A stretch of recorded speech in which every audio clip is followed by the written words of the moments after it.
NCP नेता बाबा सिद्दीकी की हत्या ने देश भर में डर का माहौल बना दिया है।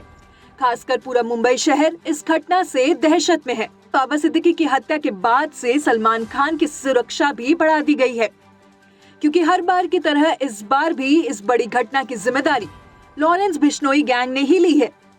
बिश्नोई गैंग पिछले कुछ समय से एक्टिव हुआ है।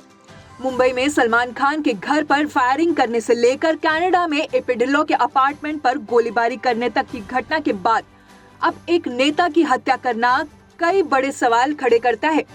बाबा सिद्दीकी की हत्या के कुछ देर बाद शुभू लॉनकर महाराष्ट्र के फेसबुक हैंडल से एक पोस्ट किया गया था, जिसमें बाबा सिद्दीकी की हत्या की जिम्मेदारी लेते हुए गैंग के एक कथित सदस्य ने लिखा, ओम जय श्री राम, जय भारत जीवन का मूल समझता हूँ, जिस्म और धन को मैं धूल समझता हूँ, किया वही सत्कर्म था जो, निभाया मित्रता का धर्म था जो।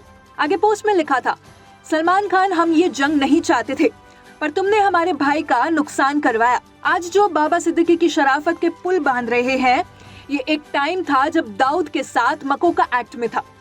इसके मरने का कारण अनुज थापर और दाऊद को बॉलीवुड, राजनीति और प्रॉपर्टी डीलिंग से जोड़ना था। पोस्ट में आगे लिखा कि हमारी किसी से कोई दुश्मनी नहीं है, पर जो भी सलमान खान और दाऊद गैंग की हेल्प करेगा, अपना हिसाब किताब लगा के रखना। हमारे किसी भी भाई को कोई भी मरवाएगा तो हम प्रतिक्रिया जरूर देंगे। हमने पहले वार कभी नहीं किया। जय श्री राम, जय भारत। और फिर पोस्ट के एंड में hashtag Lawrence Bishnoi group, hashtag Anmol Bishnoi, hashtag Ankit Vadhu Sherewala. दरअसल मामला अप्रैल 2024 में शुरू हुआ, जब सलमान खान के गैलेक्सी अपार्टमेंट पर इसी गैंग के हायर किए गए बदमाशों ने गोलीबारी की थी। पुलिस ने आरोपियों को पकड़ा था, जिन्होंने अपना जुल्म भी कबूल किया था।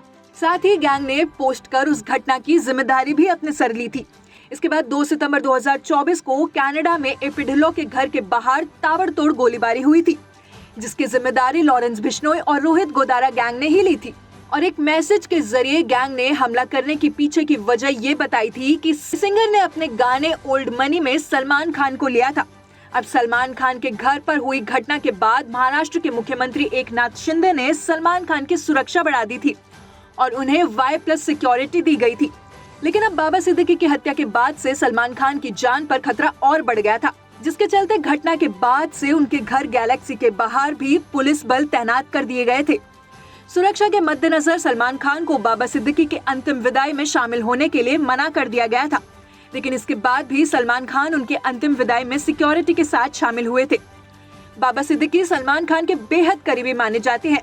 अब सवाल है कि सलमान खान से दुश्मनी के बीच बिश्नोई गैंग ने बाबा सिद्दीकी को क्यों निशाना बनाया। दरअसल 1998 की बात है, जब सलमान खान ने काले हिरण का शिकार किया था।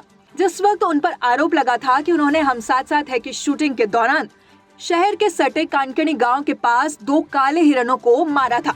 अब राजस्थान में बिश्नोई समाज काले हिरण को देवता की तरह मानता है। उनके यहाँ इनकी पूजा होती है। इसी केस के बाद से एक्टर गैंग के निशाने पर है। अब इस काले हिरण वाले केस में सलमान खान के साथ बाबा सिद्दीकी कंधे से कंधा मिलाए खड़े थे। एक्टर को काला हिरण केस में 2018 में 5 साल की सजा हुई थी, मगर वो 50,000 रुपए के पर्सनल बॉन्ड्स पर जमानत पर रिहा हो गए थे। इतना ही नहीं, 2002 में Salman Khan hit and run case में भी फंसे थे, जिसमें उन्होंने फुटपाथ पर गाड़ी चला दी, जिसमें एक की मौत हुई थी और कुछ लोग घायल हुए थे, जिसके बाद घबराकर वो बाबा सिद्दीकी के घर पर ही गए थे। इस केस में भी बाबा सिद्दीकी ने ही उन्हें शरण दी थी और उनकी मदद की थी। सलमान खान के केस की हर सुनवाई के दौरान या तो बाबा सिद्दीकी कोर्ट रूम में मौजूद रहते थे या फिर सलमान खान के परिवार की मदद करते नजर आते थे। ऐसे में ये माना जा रहा है कि सलमान खान का साथ देने के कारण बाबा सिद्दीकी को अपनी जान गंवानी पड़ी।